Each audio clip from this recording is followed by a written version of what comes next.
So we had some house guests here, broke the these pieces off. This is the new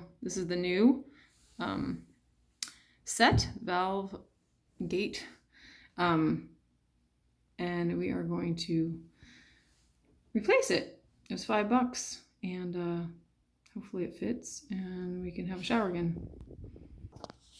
Just in case it drops again. I'm getting pretty good at that.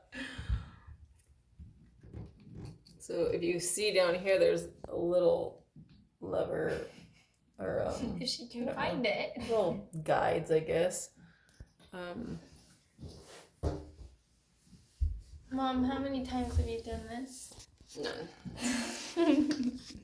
I'm gonna do it.